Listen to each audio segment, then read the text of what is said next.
Welcome to you my YouTube channel SK study circle में आपका स्वागत है। मैं लेकर आया हूँ आपके लिए class 12 math chapter 6 application of derivatives exercise 6.3 question number 22। अब देखिए क्वेश्चन नंबर 22 क्या कह रहा है हमारे पास कि find the equation of the tangent and normal to the parabola y square equal to 4ax at the point a t square to 8। ये हमारे पास पॉइंट दे दिया x और ये y की वैल्यू। क्लियर। अब हमें निकालना है कि इक्वेशन ऑफ टेंजेंट और इक्वेशन ऑफ नॉर्मल दोनों हमें निकालना है। अब देखिए ध्यान से सोल्व। सपोज कीजिए ये इक्वेशन दे रखा है हमारे पास कि y square equal to 4ax, यानी कि ये इक्वेशन हमारे पास गिवन है y square equal to 4ax। ये जो इक्वेशन है हमारे पास क्या पैराबोला की इक्वेशन है। क्लियर। तो अगर मैं इसका पैराबोला ड्रॉ करना चाहूँ डायग्राम में, ग्राफ में देखो इस तरीके से इसका parabola y square equal to क्या बनता है y स्क्वायर के फॉर्म में, तो इसका पैराबोला पॉजिटिव एक्स एक्सिस पे ओरिजिन इस तरीके से जाएगा। ठीक है। सपोज कीजिए ये कोई हमारे पास कर्व गया। अब हमारे पास क्या मान लिया इस कर्व के ऊपर कोई भी एक पॉइंट, जैसे ये पॉइंट ले, इस पॉइंट से एक लाइन ऐसे टच करके जाता है, तो इसको बोलते हैं हम क्या स्लोप ऑफ टेंजेंट। और इसी पॉइंट पे अगर लाइन दूसरे पे इंटरसेक्ट करके चला जाता है तो ये होता है हमारे पास क्या नॉर्मल लाइन। अब इस क्वेश्चन से हमें करना है क्या, यही करना है। एक तो ये इक्वेशन ऑफ टेंजेंट, ये टेंजेंट लाइन की इक्वेशन निकालनी है, और ये जो नॉर्मल है नॉर्मल लाइन की इक्वेशन हमें क्या है इस लाइन की भी इक्वेशन फाइंड आउट करना और इसकी भी इक्वेशन फाइंड आउट करना है। क्लियर। अब देखिए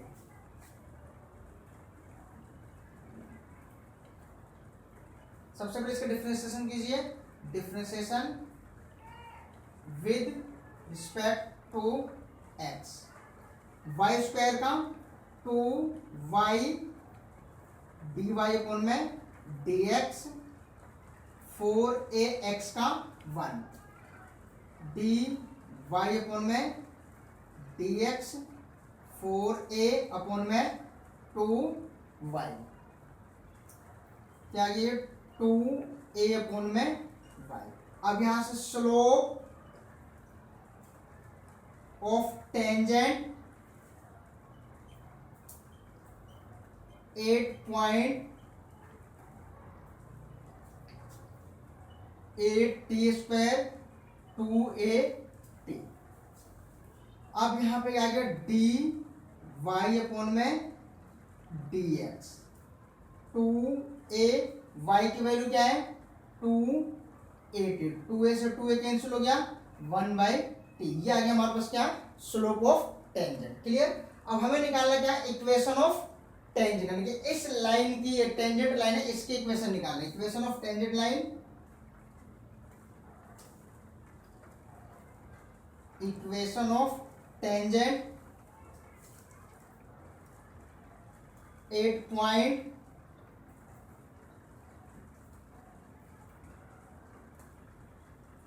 क्लियर। इस पॉइंट पर फॉर्मूला यहाँ पे फॉलो करना है y माइनस में y1 dy अपॉन में dx, x माइनस में x1। क्लियर।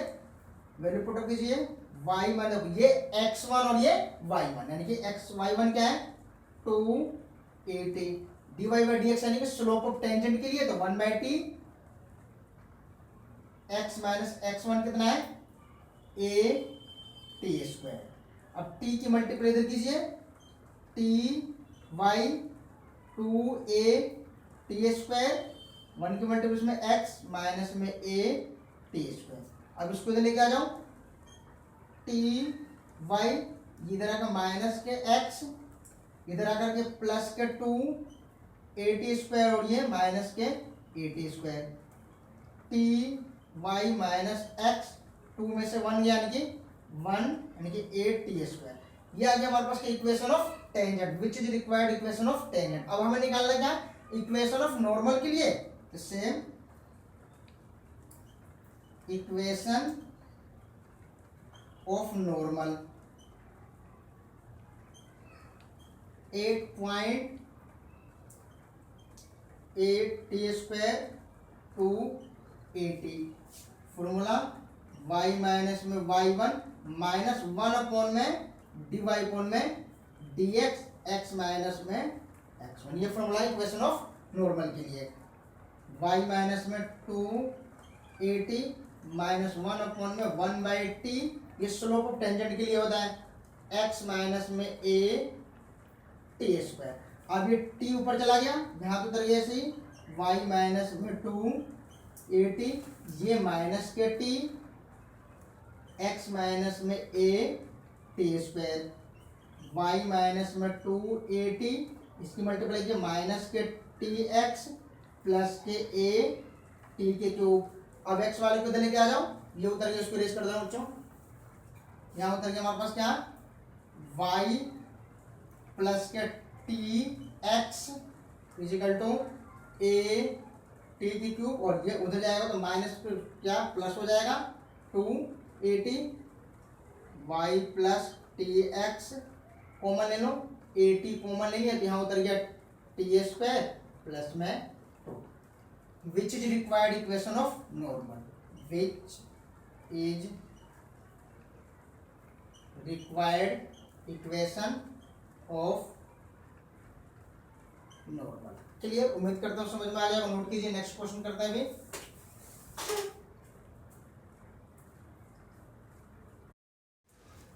क्वेश्चन नंबर 23 देखा बच्चों, मोस्ट इंपोर्टेंट क्वेश्चन है ये, एग्जाम में कई बार ये क्वेश्चन आ चुका है। अब देखिए क्वेश्चन नंबर 23 बोला क्या है, यहाँ देखा, prove that the curve x is equal to Y square and X Y equal to K cut at right angles if 8k square is equal to 1। यानी कि हमें ये प्रूफ करना कि 8k स्क्वायर इजिकल टू 1 अगर ये दोनों curve x is equal to Y square और x Y equal to k, ये दोनों कर्व एक दूसरे को राइट एंगल पे कट करते हैं। अब देखिए ध्यान से, अगर मैं इसका डायग्राम बनाना चाहूँ अगर मैं समझाने के लिए, तो देखिए ध्यान से, ठीक है, सपोज कीजिए जैसे मान लिया कोई हमारे पास है स्लोप ऑफ टेंजेंट है, एक लाइन है, और एक स्लोप ऑफ टेंजेंट इस तरीके से ऐसे, ठीक है, जैसे मान लिया मैंने ये लाइन L1 और ये L2। अब ये दोनों लाइन जहां पे इंटरसेक्ट करते हैं वहां पे क्या वो परपेंडिकुलर होंगे, यानी कि राइट एंगल ट्राइंगल पे ही कट करते हैं, लिखा गया कट एट राइट एंगल्स, यानी कि 90 डिग्री पे वो इंटरसेक्ट करते हैं। तो सबसे पहले हमें क्या करना है, अगर इस लाइन L1 लाइन और L2 L1 लाइन, इस लाइन की हमें इक्वेशन निकालना है, यानी कि स्लोप ऑफ टेंजेंट अगर निकालना चाहे उस लाइन का, या स्लोप ऑफ टेंजेंट दूसरे लाइन का, तो उससे पहले हमारे पास क्या, ये जो पॉइंट दे रखा है हमारे पास, ये पॉइंट हमें फाइंड आउट करना है कि किस पॉइंट पे, यानी कि कट कर इस पॉइंट के कोऑर्डिनेट क्या होगा। उसके बाद हमारे पास अगर ये राइट एंगल ट्राइंगल है तो स्लोप ऑफ फर्स्ट लाइन, यानी कि मान लिया m1, इस लाइन के स्लोप को मैं डिनोट कर दूंगा m1 से और इसको डिनोट कर दूंगा m2 से, तो स्लोप ऑफ लाइन L1 और स्लोप ऑफ लाइन L2 यानी कि m2 इक्वल टू -1, अगर ये इसके इक्वल आते हैं तब तो हमारे पास के दोनों कर्व यानी कि दोनों लाइन एक दूसरे को 90 डिग्री पे इंटरसेक्ट करते हैं। ये हमारा टॉपिक है 11th क्लास का, चैप्टर 10 जो स्ट्रेट लाइन था वहां हमने इसको बता रखा है, ठीक है। अब देखिए ध्यान से हमारे पास, अब इस क्वेश्चन को हमें कैसे सोल्व करना है, इस क्वेश्चन में हमें क्या करना है, ये फॉर्मूला फॉलो करना है। इस फॉर्मूले को यूज करके हमें क्या करना है, ये प्रूफ करना है कि 8k² इक्वल टू 1 हो गए, दोनों कर्व अगर राइट एंगल पर कट करते हैं तो, ठीक है। अब क्वेश्चन देखिए कैसे सोल्व करना है। सोल्व क्या देखा है, x इजिकल टू में y² equation first, x y is equal to में k इक्वेशन नंबर सेकंड। अब यहां से सबसे पहले हमें क्या करेंगे, यहाँ से पॉइंट फाइंड आउट करेंगे, ये जो पॉइंट है इस पॉइंट की वैल्यू हमें फाइंड आउट करना है। अब देखिए ध्यान से, यहाँ x इजिकल टू y², तो क्या इस इक्वेशन फ्रॉम सेकंड इक्वेशन से, अब जो x की जगह पे y² लिख सकते हैं, यहाँ पे यहाँ आ गया क्या y² इनटू में, क्लियर, y² और y पावर कितना हो गया, y की क्यूब के, यहाँ y की वैल्यू क्या हो गया, पावर इधर आता तो रेसिप्रोकल हो जाता, उल्टा हो जाता, 1/3, तो y की वैल्यू क्या आ गया, k की पावर 1/3, और y की वैल्यू क्या किस में पुट कर दो, फर्स्ट में कर दो, from first put y is equal to k की पावर 1/3, इसमें पुट कर दोगे तो क्या मिलेगा, x इजिकल टू k की पावर 1/3 का होल स्क्वायर, इसको सोल्व करोगे तो क्या आ गया के की पावर 2/3। क्लियर। तो यहां हमारे पास क्या है, इंटरसेक्शन पॉइंट क्या मिल गया, पॉइंट मिल गया हमारे पास क्या, के की पावर 2/3 और के की पावर पास दोनों कर्व जहां पर कट करते हैं वो मिल गया पॉइंट हमारे पास क्या, ये पॉइंट मिल गया। क्लियर। फ्रॉम 1 इक्वेशन 1 को यहां दोबारा सोचता हूं x इजिकल टू में वाई स्क्वायर। अब हमें क्या करना है, इस वाली लाइन का हमारे पास कर्व को क्या करना है, स्लोप ऑफ टेंजेंट निकालना है। डिफरेंशिएशन कीजिए, differentiation with respect to x, ये उधर गया x का डेरिवेटिव 1, वाई स्क्वायर की क्या होता है 2y और y का dy अपॉन में dx, यहाँ जो 1/2y dy अपॉन में dx। Clear. Slope of tangent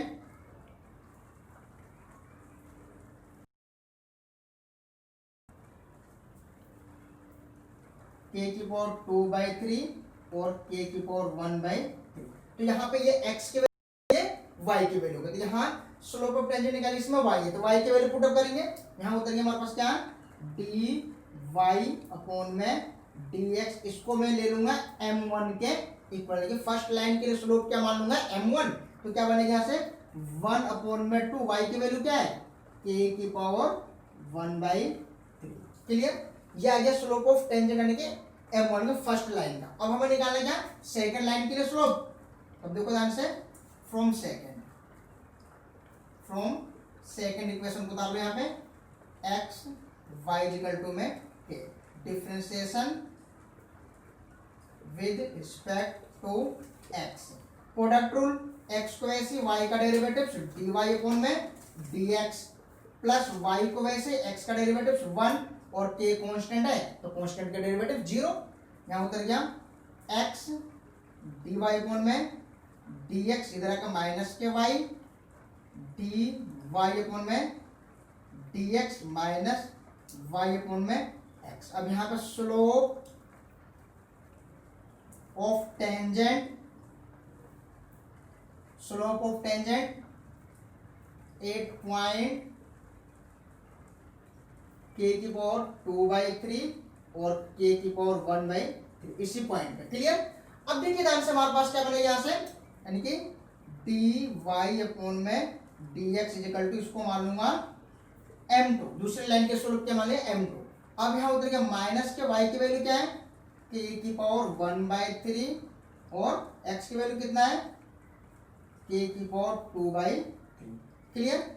अब यहाँ देखिए, इसको सोल्व करोगे तो ये क्या आ गया हमारे पास, माइनस k की पावर 1/3, ये पावर ऊपर जाकर क्या बन गया, इसमें से 2/3 माइनस में, यहाँ उतर गया माइनस k की पावर, एलसीएम ले लो, एलसीएम में 3 यानी कि माइनस के 1/3 आ गया यहाँ पर पावर, क्या आ गया माइनस के 1/3, ये आ गया स्लोप ऑफ, यानी कि m2 क्या आ गया हमारे पास, m2 आ गया माइनस k की power minus 1/3।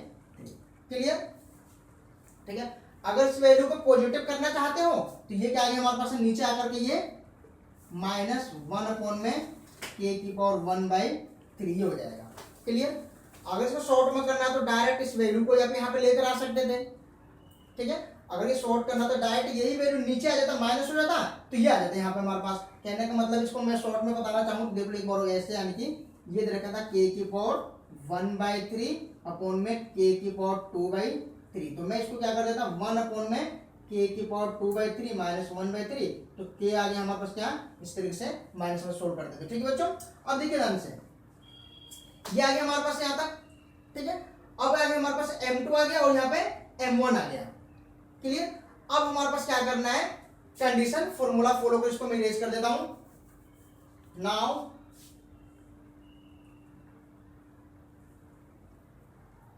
m1 cross m2 equal to -1, क्योंकि दोनों लाइन एक दूसरे को राइट एंगल पर कट कर रहा है। अब m1 की वैल्यू क्या है हमारे पास, 1 अपॉन में 2 k की पावर 1/3 इनटू में माइनस 1 अपॉन में के की पावर 1/3 माइनस 1। क्लियर, मल्टीप्लाई कर दो, -1 अपॉन में 2 के की power 1/3 plus 1/3 is equal to minus, यहाँ माइनस से माइनस कैंसिल हो गया, 1 अपॉन में 2 के की पावर ऐड कर दो, पावर ऐड हो जाएगा तो क्या आगे बन गया यहाँ पे हम, ये बन जाएगा 2/3। Clear, is equal to 1, cross multiply कर दो, 1 इजिकल टू में 2 के की पावर 2/3। इसको रेस कर देता हूं यहां से। अब यहां आ गया हमारे पास क्या, cubic both side, cubic both side, cubic कर दो बोथ साइड, यानी कि 1 का क्यूब 2 के की पावर 2/3 का क्यूब, तो 1 का क्यूब तो 1 आ गया, यहाँ आ गया 2 का क्यूब और ये उधर गया के की पावर 2/3 इनटू में 3, यहाँ से तो पावर कैंसिल हो गया, तो 1 इजिकल टू 2 की पावर 3 यानी कि 8 और यहाँ क्या बच गया के स्क्वायर, यानी कि 8 के स्क्वायर इजिकल टू 1, हेंस।